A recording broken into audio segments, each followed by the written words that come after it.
Hi guys, welcome back to Lunatic Astrology. I'm your astrologer, Lori Lothy, and we're talking eclipse today, the Sagittarius eclipse at December 4th at 12 degrees of Sag, the last of a 2-year eclipse cycle, almost like a year and a half. And we're going to be talking with a colleague of mine, Lakshmi, an astrologer as well. And we're going to discuss some of the thoughts we have about how this eclipse plays out in the mundane or worldly sense, particularly with this pandemic and also with the United States, and also in terms of how it might impact you looking at the astrological cycles and looking at your own chart from the vantage point of the rhythm of eclipse cycles. So let's wait for her to pop into our room and we'll get going.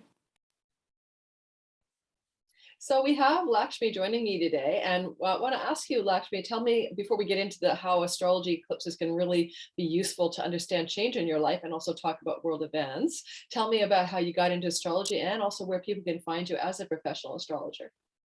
Hey, hi, Laurie. Thanks for having me on. My interest in astrology kind of stems from childhood, as in like I grew up in India. Astrology is like kind of woven into everyday life. Electional astrology is like a thing you don't start a new job like when it's a certain time of day. So things like that. So it's not like considered woo or, it's not a fringe element. So in that sense, it was not uncommon for astrology to be a part of mainstream life. But this serious interest in astrology happened because, again, disclaimer, this is not meant to be political, but I'm definitely pretty liberal. And the prospect of Trump coming to power in 2020 was so scary that I turned to astrology for answers. And in the process of listening to a lot of YouTube astrologers, I stumbled on Achyuta Bhavadas, who's my current teacher. Though he is not political, but his teaching style appealed to me. So I signed up for a course. I just finished my year 1. I'm in my year 2. And I've just started doing consults on the side. I do hold a full-time position as a business analyst with a financial services company. And I write books on the side. So I have quite a lot going on. My blog is lgiyer.com, which I'm sure Lori will link up hopefully at the Absolutely. You'll be able to find how to reach you in the description box. And the reason you're even on my channel is we are both doing year 2 with Nightlight Astrology. Adam Ellenboss used to be, and now Achyuta Bhava. And I was like always loving the questions she was asking and the comments. And I thought, oh my gosh, this girl's already an astrologer. Let's get her on YouTube. So that's why we're here together. And so let's talk about the sky stories with the new eclipse cycle, the new eclipse coming on December 4th, but the end of an 18-month eclipse cycle. And I think you wanted to share with the group of listeners, which I'd love you to do a story too, about how astrology and eclipses told you that this stuff really is about reflecting what happens in our lives. Go ahead and share one of your eclipse stories. Absolutely. So let me start with a personal story because I personally enjoy, listening to personal stories. So what I'm going to do is to share a chart, if it's okay. Absolutely. And let me know if you're able to see my screen, Lori. Yes, it's perfectly big and large. Yeah. Okay. So what I have here is like my birth chart is on the inner wheel. And then this is like the transits for the events of December 31st, 2009. So a little backstory. My husband and I, we battled infertility for quite a long time, like about 8 years. Took some time off to grieve. Then, we started the adoption process. We had 3 failed adoptions. And then it looked like, we were matched with an expectant mother. And we flew out to a city in the southwest part of the US with the intention of coming home new parents. So this was December 29th. So we land at that place. And then literally as we land, I get a text saying, call me. This was from the social worker. And I get to the hotel. And as soon as I had connection and everything, I call her and she says, the expected mother, changed her mind. So we had flown 8 hours. We flew 8 hours back the next day. I was heartbroken. Notice the date, December 31st. So I start New Year on a very sober note. Like, I felt like this was the end of my parenting journey. I'm going to be child free. And that was it. At that point, obviously, I was not into astrology. I was watching the skies. But if you notice, it was a lunar eclipse. And it was across my 1st and 7th axis. So, and this is important because my ascendant is at 13 degrees and the eclipse was around 10. So still within that 3-degree orb, and it was hitting my ascendant and descendant. And lunar eclipses in general tend to be a harbinger of endings, or like, bridges that are burnt, so you can't go back to that phase of your life. I didn't know that, obviously. So then fast forward like a few, couple of weeks, and then you see, I think it's like, let me just do weeks. I think 2 weeks later, around that time, yeah. So I'm just gonna go a little bit. Okay, so on or around January 14th, if you notice, this is a solar eclipse, and this happened in my 7th house of relationships and family. And literally a week from then, I got a call saying, there were twin children that were, being placed for adoption by their mother. And, I'm giving away the ending here, but obviously, literally 2 weeks from then, my husband and I, we came back home, parents to twin toddlers. So we went from 2 to 4, right? Like, Oh so it was God. like, don't take that chart down. I love your story. Oh my God. One of the things I have to say, I do a fertility reading for women who are trying to have children. Just one of the things I do on my website. And I'm noting that the Lord of the 5th house is in the sign of Gemini, twins, and that 12th whole sign house. And I was looking at your Venus, of course, and Scorpio being a bit problematic, but with the North Node Uranus there, there's no way you're not going to parent some kind of kids. And I love that the Mars, Lord of the house of children, is in the sign of twins. Oh, this is too good. Yeah. My Venus is conjunct that North Node. Mm-hmm. Making you very, very ambitiously going to desire to have children. Yeah, I was like, once I decided I wanted to be a mother, that was all I could think about. So, and that hunger, it keeps, it's a gift that keeps on giving. Children, then like 5 years later, I had another child and I started writing books for children. So it's like that 5th house is amplified, and that seems to be the power of the nodes. And in this case, Venus, which rules my 11th house, where the South Node is co-present with the North Node. So it's almost like, it's cyclical. So it's incredible. But that's my personal story. But on that note, I also want to talk about, I'm going to stop sharing now, but I do want to bring up Jack Dorsey, the CEO of Twitter. He abruptly, stepped down as CEO today. And obviously, me being me, I pulled up his chart. His Virgo rising has his 3rd, 9th axis as Scorpio-Taurus, and his 4th, 10th axis Gemini.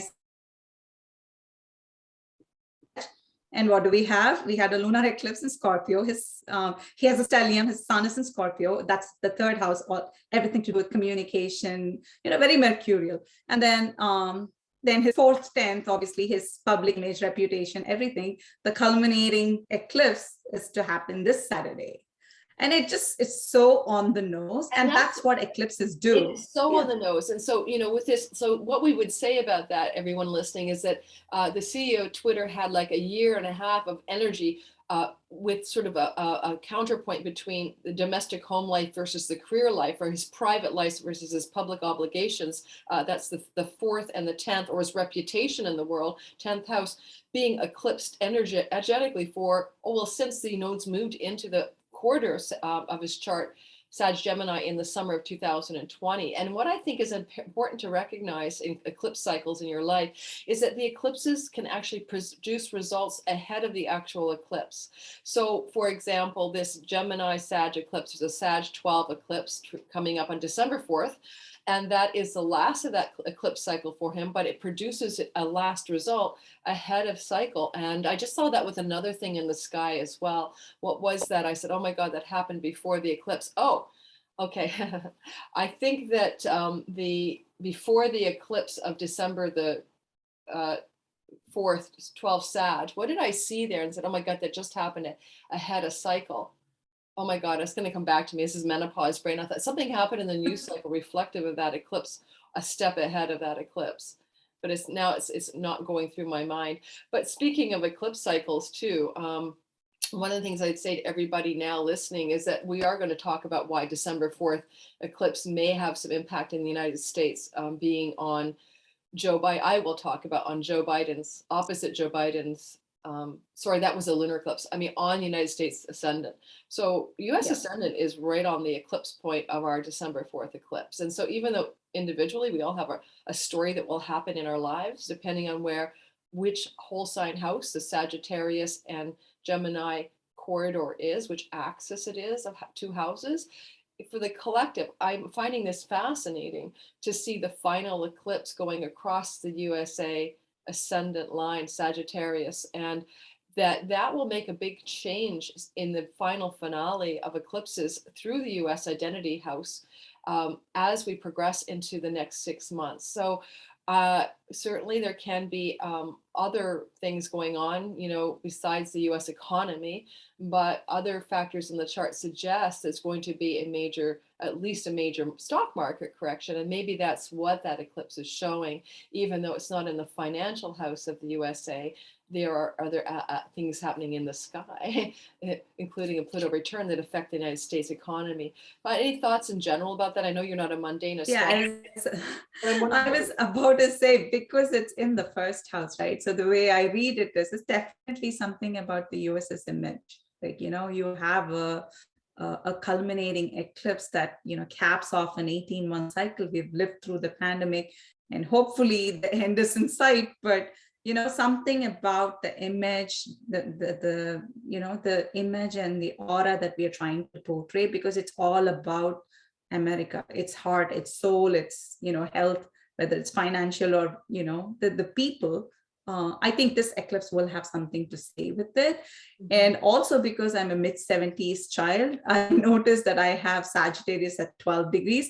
So what that means is any of you who were born, say, somewhere around 74, 75, 76, are likely to have this eclipse kind of conjunct your natal Neptune.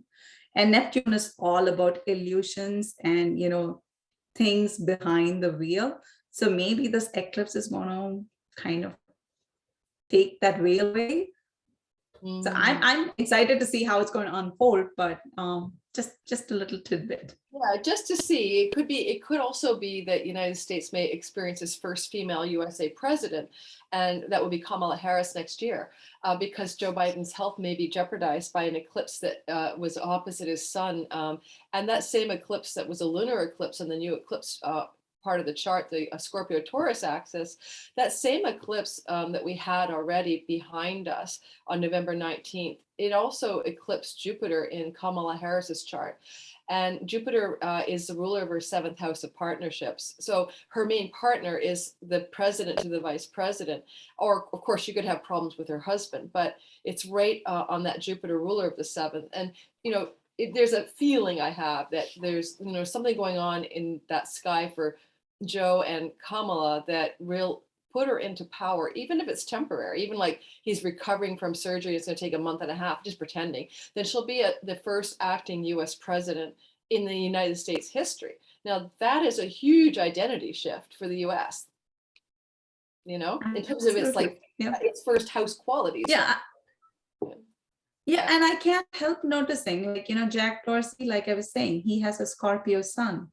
It's his 3rd house, but in Joe Biden's chart, it's his 12th house, which has to do with health. So, the house placement matters. But the thing is, when the eclipse is on your sun, it does things. And it's, and obviously, if it's on an angle, if it's in a house where your natal nodes are, that's when you're going to see life-changing events.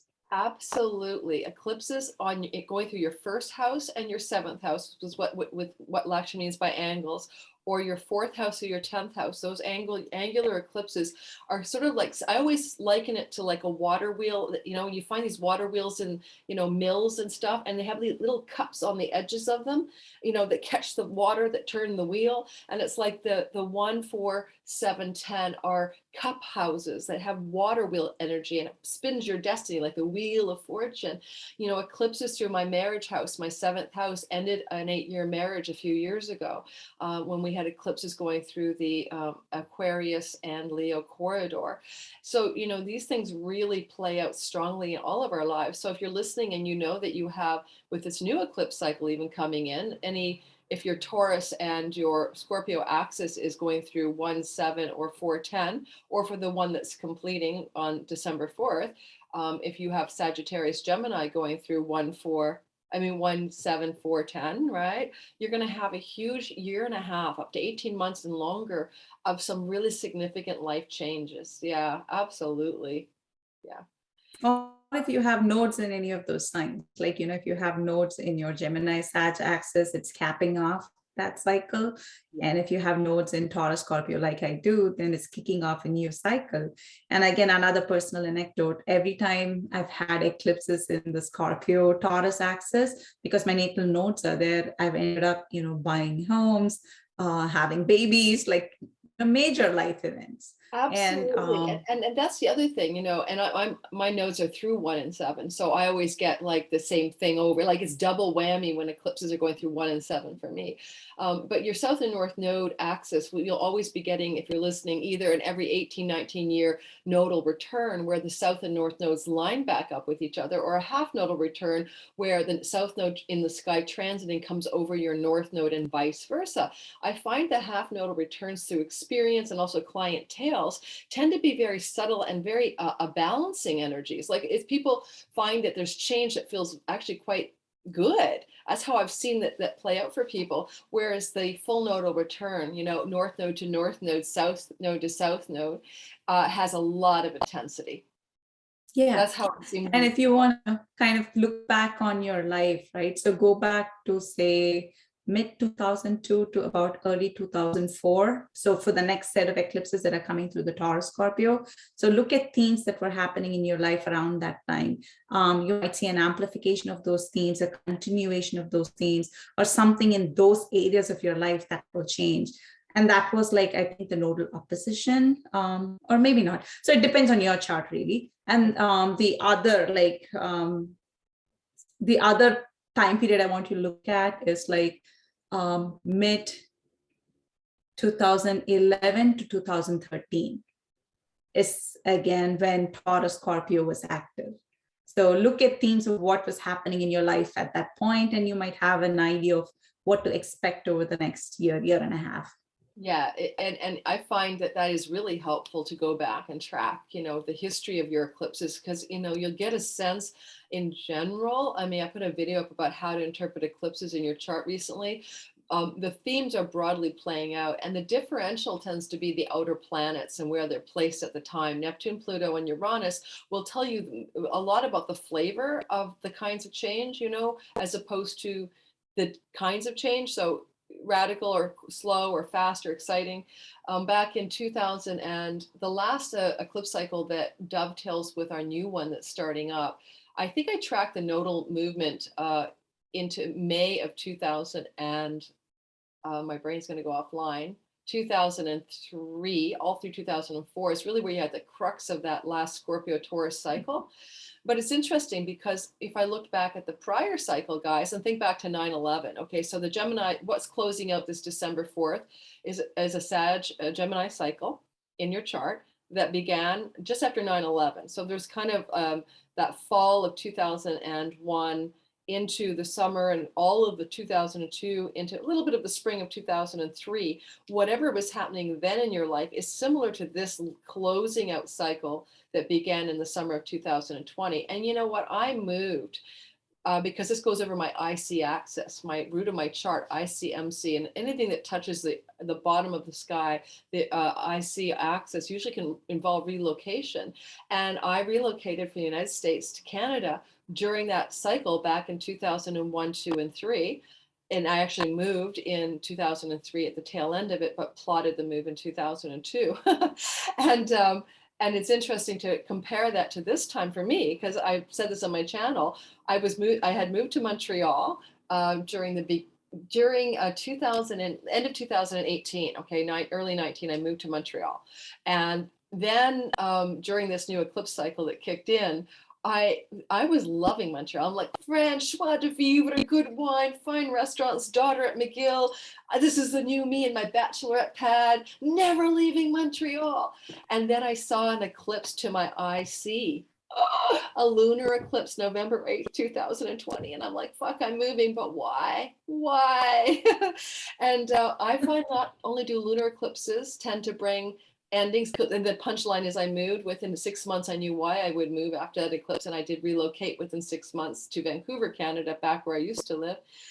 I find also the value of a lunar eclipse is that it's revelatory. My experience and my clients' experiences are, there's something you can't visibly see, that, or there's an awareness you don't have. Austin Coppock one time on the Astrology podcast with Chris Brennan said he thinks it's like the luminol, the strange light you can shine on a crime scene to see the spilled blood. That's the blood, right? Yeah, the good Austin Coppock, very goth, weird way of looking at life.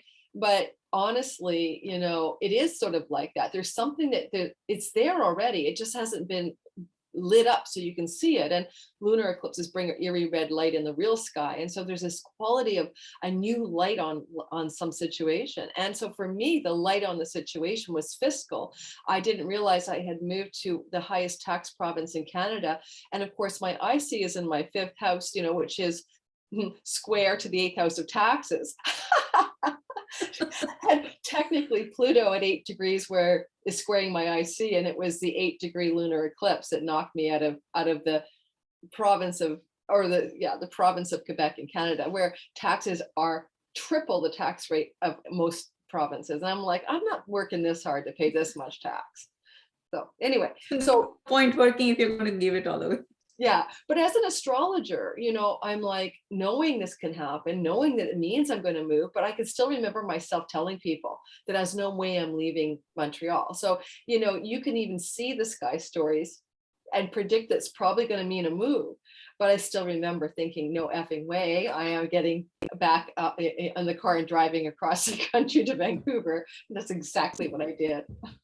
Yeah. So to kind of tee off on what you're saying, right? So if you're an Aquarius rising or a Leo rising, then this is going to fall across your 4th, 10th.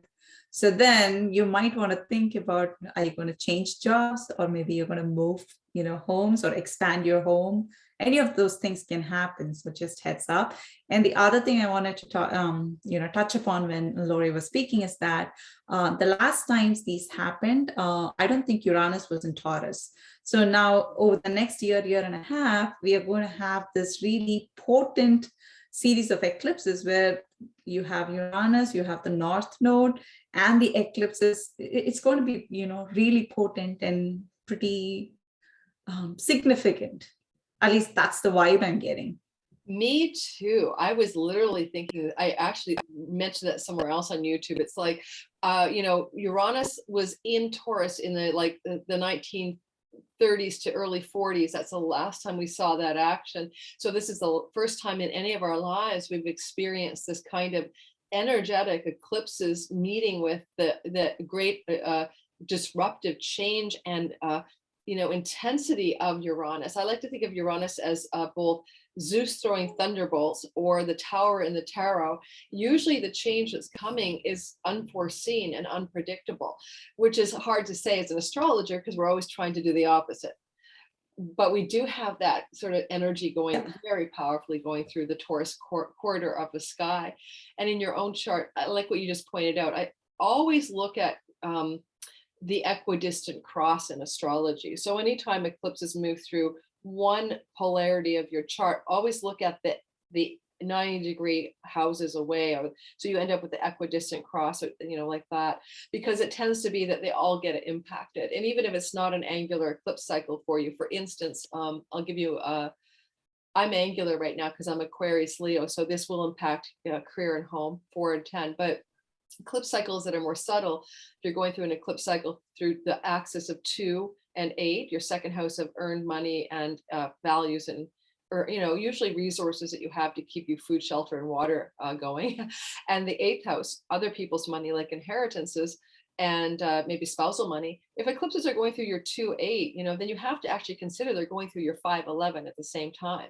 You have to actually look at that area of your chart. And if you have planets there to receive the energy of those eclipses by degree, if eclipses are happening through, say, 2-8, but you've got a planet in 5, the house of children or the house of speculation and money, then that means you're likely going to see some action in that 5th house. Seriously, you will. And in fact, in many ways, 2, 8, 5, and 11 all have to do with money in different ways. So, or wealth and resources. So, keep in mind every time you look at your sky, guys, if you're just learning astrology, to don't get fixated on the one bipole, but to look at the cross angle as well. Yeah. And again, to add to that, right? So we had a solar eclipse in June of 2021, June 10th. It fell on my natal Mars to the degree. I kept expecting things to happen. It just didn't occur to me that it was my 12th house, all things hidden. So up until now, I have no idea what it spawned or triggered, but I know there's something bubbling, things that I have no clue about. Gemini eclipse. Okay. Yes. It was on my natal Mars, which rules my 5th and my 10th. So something to do with my children, something to do with my career. Who knows? Something's going to come up over the next year. Interesting. Yeah, it still can be playing out. And that's the other cool thing about eclipses, although daunting sometimes, is to understand that even though astrologers tend to want to say, well, you might feel this eclipse up a month before, I've not seen that. I've seen it operate literally up to 6 months before or even more. I had a friend whose sun is at 19 degrees of Gemini, and that eclipse was coming into her sky. And I was a little worried about it for her.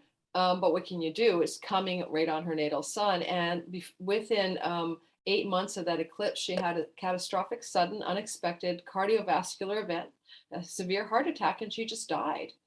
And, I wouldn't tell a client there's an eclipse on your sun, you might die. In fact, I'd be looking at the father in their life and that's talking about their father. But the fact is that the point of that story is to say that the eclipses can actually be in play, almost like retrocausality in quantum physics. They're rippling back in time as well as forward in time. And you have to look at it that way as well. And the other thing with eclipses, people in some astrological circles will say you can't predict death, and that's not true. You can predict the likelihood of death in a given window of time for any particular soul. And I find that it's not an unreliable tool with a client when they ask me about an ailing parent, to take a look at the sun, which is the father, and the moon, which is the mother, and the eclipses that may be impacting the client's sun and moon, which represent the father and mother. And I have accurately predicted for many clients that, oh, my mom's really sick, she's suffering, she's in the hospital, or she's got dementia, will she die soon? I'm looking, well, there is that lunar eclipse to your own moon next year. This is likely a window. So, I think we often don't like to think of life as being that predictable. I think we want to pretend that, it's all about agency, and that's the big fate and free will dilemma. But eclipses are a particularly handy tool for looking at parents in the chart of a client, and whether it's a health problem that's pending or a departure that's likely.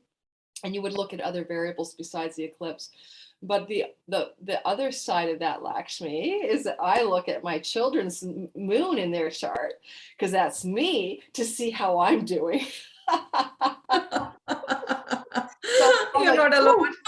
I have 2 of my children who are going to go through a moon-Pluto conjunction, transit Pluto on their natal moon in the next few months. Oh my God. What gender are your 2 twins? Oh, I have all of my kids are girls. So I have 3 daughters. 2 of them are twins, obviously. So they both have the moon in Capricorn. I was going to suggest that with the North Node on Venus in your 5th house, that it would play out likely as that as well. No, but so I'm looking at the transit Pluto about to conjoin their moon, and my head is going places it shouldn't. I know. Yeah, I totally get that. I mean, I'm always like hyper attentive to both my kids' moons, but what's also fundamentally cool about astrology is that there's a famous quote by a guy that I saw recently on a show I was watching, and now I can't remember the exact name of the guy whose quote it was, but it's really one of those like Woodrow Wilson or something, but it wasn't. But it's like, the merit of and the value of looking backwards is it allows us to move forward with awareness. And I've looked back at my eclipses in my children's charts to their moon, which is about me, and they all have borne out in hindsight, like a research study, as times of major change in my life. And it's not like they had eclipses to their moon and nothing big happened to me. Something big happened in my life, and it was reflected in the charts of my children. So it's really amazing how astrology works. It's such a strange algorithmic code for reality that we can use it so effectively. It blows my mind. Yeah. I just think of it as pattern matching. You're basically looking, it's all cycles. You go back far, far back enough in time, you'll find a cycle that matches the cycle you're in. It's truly that, like, the more I look at it, it's like patterns. And what's going to happen in the future has happened in the past and will happen again. It's as simple as that, really. Yeah, exactly. And so that's why I like to look at those outer planets, and because it's the tonal quality of the change that's different with outer planet influences in the sky at the time, although eventually those outer planets will repeat themselves with the current eclipse cycle, not in our lifetime. So having that Uranus and Taurus, as you mentioned, is something new for our current humanity, to have Uranus in the sign of the current eclipse cycle. Uranus is in a sign for 7 years on average. And so we are, and eclipse cycles repeat exactly the same way every 19 years. So you can only get this, synodically every X number of years. So we have to think about that, but it's not that common. So, I'm finding, looking back at my own eclipse cycle on the current cycle, that the usefulness of the Taurus piece with Uranus is going to be a fundamental difference.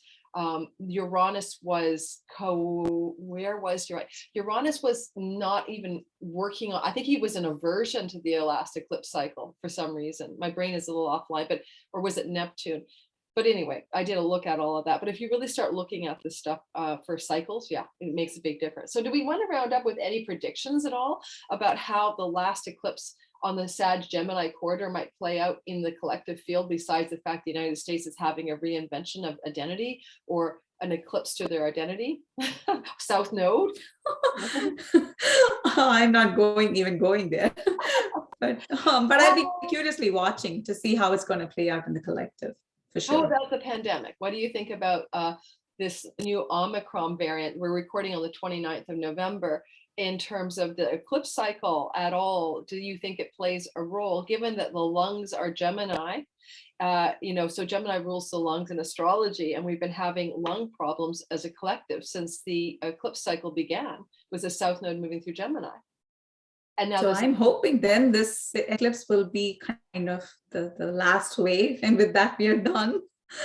At least that's my hope. But I also feel like, with Jupiter moving into Pisces at the end of December, there's markers that make me believe that, yes, we have a new variant, but I also feel like it's not going to be as panic inducing, or we're not likely to see what happened in 2020 and 2021 into 2022. We may not be back to normal, but I don't think it's going to be as bad. At least that's my feeling. Just looking at, what's happening in the sky over the next year. 2022 feels a lot more hopeful. It really does. I think that Jupiter ingress into Pisces we saw happen when everyone threw their masks away and then burned their masks, which is like a little premature. No, but that was again on the nose. Jupiter ingress into Pisces May 13th. CDC came out with an announcement on May 13th saying, you can do away with masks. Exactly, it was crazy. You can't even make that up. And it was fun. We had like May, June, July, summer's here, we're doing our thing, we don't have to worry. What I kind of find is cool too is that I did another video about this. I mentioned this in pre-chat with you, but I mean, Mercury cazimi in in Sag. Jupiter is about travel, the sign of travel, but Jupiter owns Sag. There's a cazimi that happens today, but last night today on November 29th, Mercury in the heart of the sun in Jupiter's sign. It's also in its fall. Yes, absolutely.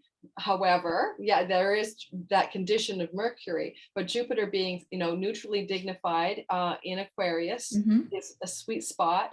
but it's also that I love the asteroids. I do the devil is in the details with my client charts, and I look at these minor asteroids and I find them mind-bogglingly accurate to the point where I really question reality. Like my client who channels David Bowie professionally, like a channel, has the asteroid David Bowie on her midheaven. And I have more of these examples. I mean, it just blows my mind.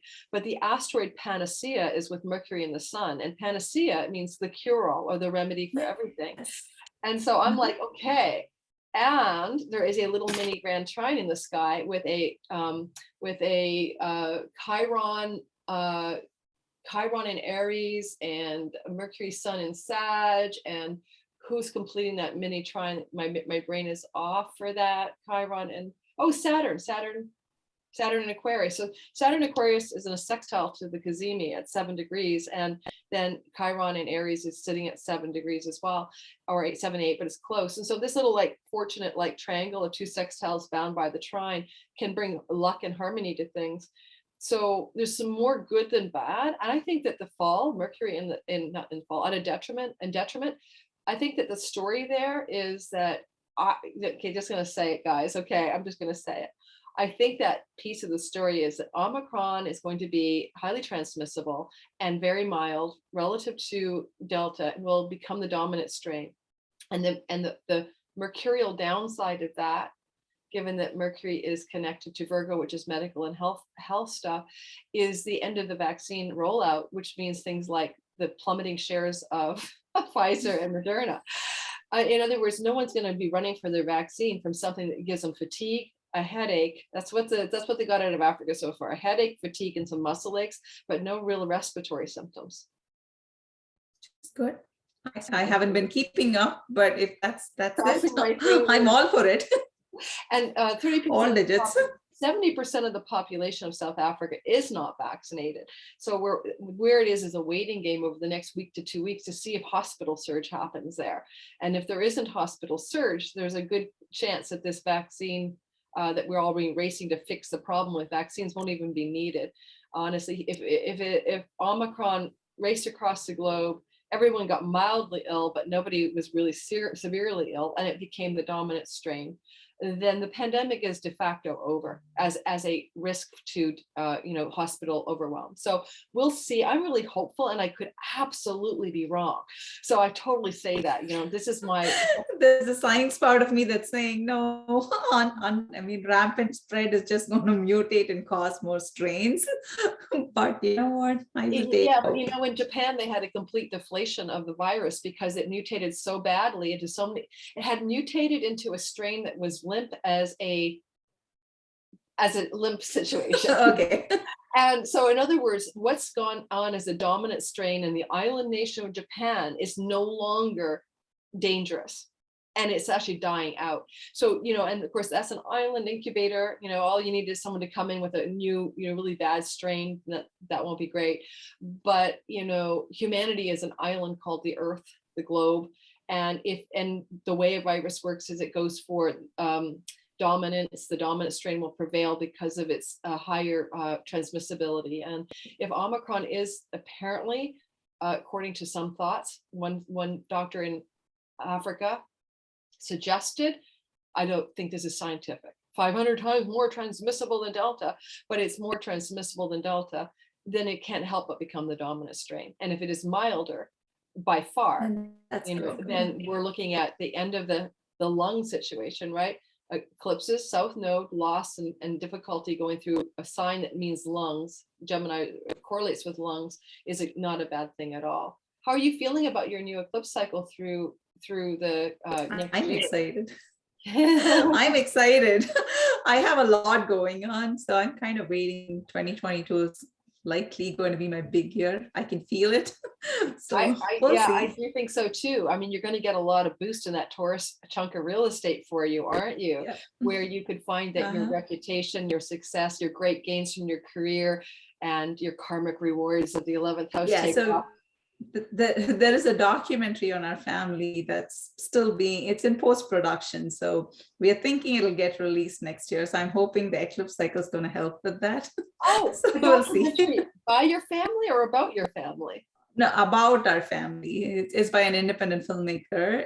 And so she's, the the reception has been good to the, the rough cut she's been sharing with the film community. So we're hoping when it comes out. What's your family famous for? Just that we are brown parents raising white children. It's an anomaly. You don't very often see parents of color raise white children, right?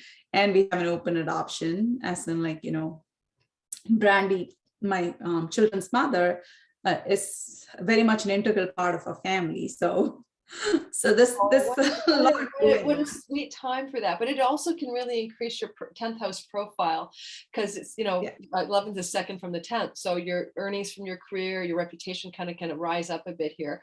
Well, and you're starting with me. I know. Well, don't worry. Thank you for being here today. I love chatting with you. You're so much fun. You're so frigging on it in class with our second year class. As soon as I saw you, I thought, yeah, this girl's going places. I'm really excited for your new path as a full-time astrologer. And what was your day job? What's your day job as a mom, or do you have another kind of thing you do? Yeah, I do business analysis for a financial services company. So nothing as interesting as astrology, but it keeps me sane.